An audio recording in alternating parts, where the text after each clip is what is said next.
हरिओम नमः शिवाय। श्रीमद् भगवद गीता अध्याय 2 श्लोक संख्या 27 चैप्टर 2 श्लोक नंबर 27। श्रीमद् भगवद गीता के इस श्लोक में भगवान श्री कृष्ण अर्जुन को आत्मा के विषय में समझाते हुए आगे बताते हैं कि हे अर्जुन, यदि तुम यह मानते हो कि आत्मा जन्म लेती है और मरती है तो इसमें शोक किस बात का है? यह तो होना ही है। बहुत बार व्यक्ति ऐसी चीजों के लिए शोक और विलाप करता है जिसके लिए उसके शोक और विलाप की आवश्यकता ही नहीं है। यहाँ पर भगवान श्री कृष्ण बिल्कुल यही अर्जुन को समझाना चाहते हैं कि जो निश्चित है, जिसको मरना ही है, वह तो एक दिन मरेगा ही। तो इसमें युद्ध स्थल में खड़े होकर के अपने कर्म और अपने धर्म से विमुख होकर इसके लिए शोक करना बिल्कुल भी निरर्थक है। तो आइए जानते हैं श्रीमद् भगवद गीता, गीता प्रेस गोरखपुर एवं यथा स्वरूप में दिए गए अनुवाद एवं तात्पर्य के विषय में।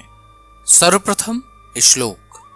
जातस्य हि ध्रुवो मृत्युः ध्रुवं जन्म मृतस्य च तस्माद् परिहार्ये अर्थेन त्वं शोचितुमर्हसि।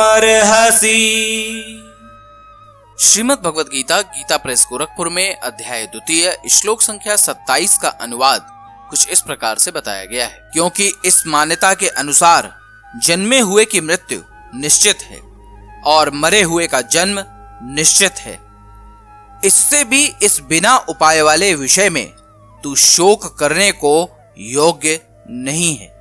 श्रीमद् भगवद गीता यथा स्वरूप में अध्याय 2 श्लोक संख्या 27 का अनुवाद कुछ इस प्रकार से बताया गया है। जिसने जन्म लिया है उसकी मृत्यु निश्चित है और मृत्यु के पश्चात पुनर्जन्म भी निश्चित है। अतः अपने अपरिहार्य कर्तव्य पालन में तुम्हें शोक नहीं करना चाहिए। श्रीमद् भगवद गीता यथा स्वरूप में अध्याय 2 श्लोक संख्या 27 का तात्पर्य कुछ इस प्रकार से बताया गया है। मनुष्य को अपने कर्मों के अनुसार जन्म ग्रहण करना होता है और एक कर्म अवधि समाप्त होने पर उसे मरना होता है जिससे वह दूसरा जन्म ले सके। इस प्रकार मुक्ति प्राप्त किए बिना ही जन्म मृत्यु का यह चक्र चलता रहता है।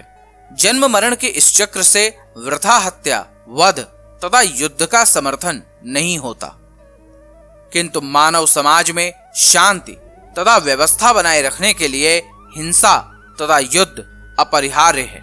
कुरुक्षेत्र का युद्ध भगवान की इच्छा होने के कारण अपरिहार्य था और सत्य के लिए युद्ध करना क्षत्रिय का धर्म है। अतः अपने कर्तव्य का पालन करते हुए वह स्वजनों की मृत्यु से भयभीत या शोकाकुल क्यों था?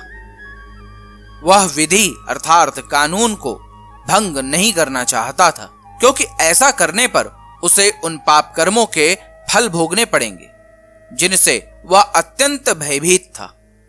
अपने कर्तव्य का पालन करते हुए वह स्वजनों की मृत्यु को रोक नहीं सकता था और यदि वह अनुचित कर्तव्य पथ का चुनाव करे तो उसे नीचे गिरना होगा। हरिओम नमः शिवाय।